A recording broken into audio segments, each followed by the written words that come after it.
दोस्तों, हमारे सनातन साहित्य में एक से एक अमूल्य कथाएं हैं जो हमें उच्च मानव मूल्य और आदर्श जीवन की ओर प्रेरित करती हैं। ऐसी ही एक कथा ब्रह्मा जी के मानस पुत्र भृगु ऋषि की है, जो सप्त ऋषियों में से एक हैं। भृगु ऋषि को ज्योतिष शास्त्र का जनक भी माना जाता है। उनकी भृगु संहिता ज्योतिष शास्त्र में एक बहुत ऊंचा स्थान रखती है। हमारे स्कंद पुराण में आया है कि भृगु ऋषि नर्मदा नदी के तट पर भृगुकूट में निवास करते थे। आज भृगुकूट भरूच नाम से जाना जाता है, जो कि गुजरात में है। भरूच में भृगु ऋषि का एक मंदिर भी है। यह सब बातें मुझे भी हाल ही में पता लगी जब मैं यह वीडियो बनाने के लिए अपनी रिसर्च कर रहा था। यह हमारे एजुकेशन सिस्टम की एक अपंगता है, त्रुटि है, जो कि हमें आज बाबर, अकबर, ब्रिटेन की झूठी महानता तो सिखाता है, परंतु सप्तऋषियों के बारे में कुछ भी कहने से परहेज करता है। दोस्तों, सेकुलरिज्म के नाम पर हमारे अपने ही महापुरुषों का हमने बहुत अपमान किया है, तिरस्कार किया है।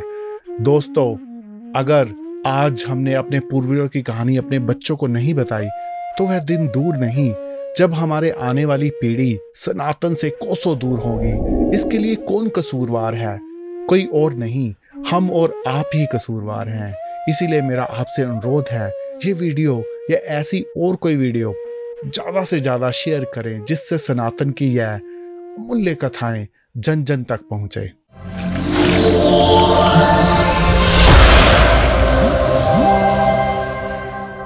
दोस्तों, अब मैं कंवर गौतम अविलंब कथा का आरंभ करता हूँ। एक बार सरस्वती नदी के तट पर ऋषियों की बहुत बड़ी परिषद हुई।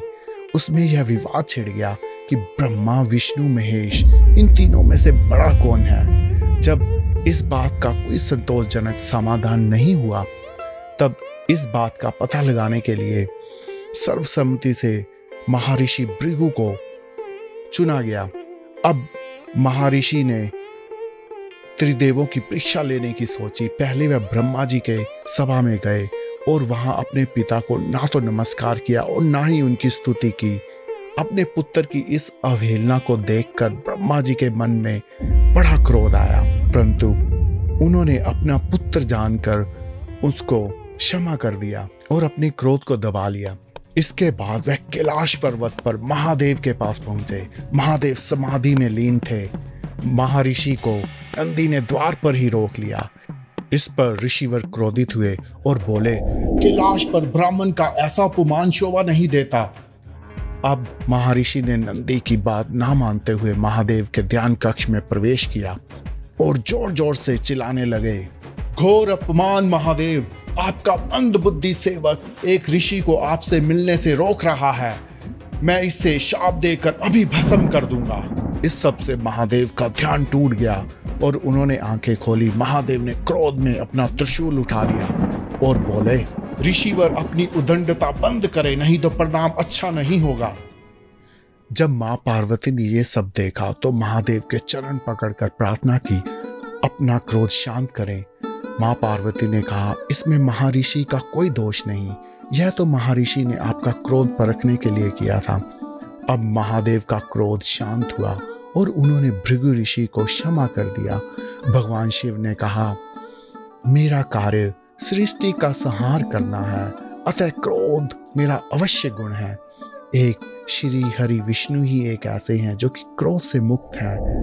अब भृगु ऋषि भगवान विष्णु के बैकुंठ धाम में जा पहुंचे। वहां ऋषियों और भक्तों के लिए कोई रोक टोक नहीं थी।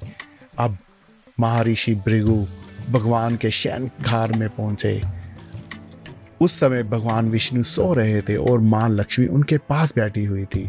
जब भृगु ऋषि ने यह सब देखा कि भगवान विष्णु निद्रा में है, तो ऋषिवर क्रोधित हो गए और बेधड़क वहां पर पहुंचकर भगवान की छाती पर लात मारी और बोले, एक ऋषि का ऐसा अपमान! मुझे देखते ही निद्रा का ढोंग करने लगे। अब तुरंत ही भगवान विष्णु अपनी शैया से उठ गए और उनके चरणों पर अपना सर रखकर नमस्कार किया और बोले, भगवंत आइए विराजिए। आपके आने का समाचार ना जानने के कारण मैं आपका स्वागत से वंचित रहा, क्षमा कीजिए। कहाँ तो आपके कोमल चरण और कहाँ मेरी ये वज्र कर्कश छाती। आप आपको बड़ा कष्ट हुआ होगा। यह कहकर उनके चरण अपने हाथों से दबाने लगे और उन्होंने कहा, ब्रह्म देवता, आपने मुझ पर बड़ी कृपा की, मैं कृतार्थ हो गया। आपके चरणों की धूलि सर्वदा मेरे हृदय में रहेगी। महालक्ष्मी ने जब यह सब घटना देखी तब भगवान विष्णु के प्रति महर्षि भृगु का यह अनादर देखकर वो बर्दाश्त नहीं कर पाई और उन्होंने उसको शाप दे दिया, अब से मैं कभी भी ब्राह्मणों के पास नहीं जाऊंगी और वे सभी धन के अभाव में रहेंगे। महालक्ष्मी के इस श्राप को सुनकर महर्षि ने उन्हें अपने यात्रा के वास्तविक स्वरूप के बारे में बताया। तब महालक्ष्मी ने महर्षि से कहा, वे अपना श्राप वापस तो नहीं ले सकती, परंतु जब भी कोई ब्राह्मण भगवान विष्णु की पूजा करेगा तो वह इस श्राप से स्वयं ही मुक्त हो जाएगा। ये मेरा आशीर्वाद है। इस सब के बाद भृगु ऋषि ने महसूस किया कि व्यर्थ ही अभिमान के वश हो उन्होंने त्रिदेवों का निरादर किया। अपने व्यर्थ के अभिमान के दंभ में उन्होंने ये भूल की। उन्होंने त्रिदेवों से क्षमा मांगी। त्रिदेवों ने उनको आशीर्वाद दिया। यह सब देखकर उनको अपनी मूर्खता का और अधिक एहसास हुआ। उन्होंने अपने शिष्यों से अनुग्रह किया कि त्रिदेव एक समान हैं, अतः भक्त अपनी पसंद और भक्ति के भाव के अनुसार अपना ईष्ट देव चुन सकते हैं। त्रिदेवों की परीक्षा की इस घटना के बाद भृगु ऋषि ने नर्मदा नदी के तट पर बैठकर एक अमूल्य ग्रंथ की रचना की। महर्षि भृगु ने जन्म कंडली बनाने की विधि और उसके आधार पर पूर्ण जीवन की भविष्यवाणियां लिखी और उन्हें एक साथ भृगु संहिता के रूप में संकलित किया। भृगु संहिता को ज्योतिष शास्त्र के क्षेत्र में अपनी ही तरह का पहला ग्रंथ माना जाता है। सौभाग्य से भृगु संहिता के कुछ हिस्से समय की बर्बादी से बच गए, जो कि भारत के आज भी विभिन्न हिस्सों में पाए जाते हैं। दोस्तों, एस्ट्रोलॉजी और ज्योतिष शास्त्र के जनक का हमारे पाठ्यक्रम में ना होना हमारी शिक्षा पर वेस्टर्न शिक्षा का प्रभुत्व होने के कारण है। उम्मीद है कोई ना कोई इस भूल को सुधार अवश्य करेगा। दोस्तों, यह थी आज हमारे ज्योतिष शास्त्र के महाज्ञानी महर्षि भृगु को मेरी तरफ से एक तुच्छ भेंट। उम्मीद करता हूँ आपको ये भेंट पसंद आई होगी। मुझे अंत तक सुनने के लिए आपका बहुत बहुत आभार।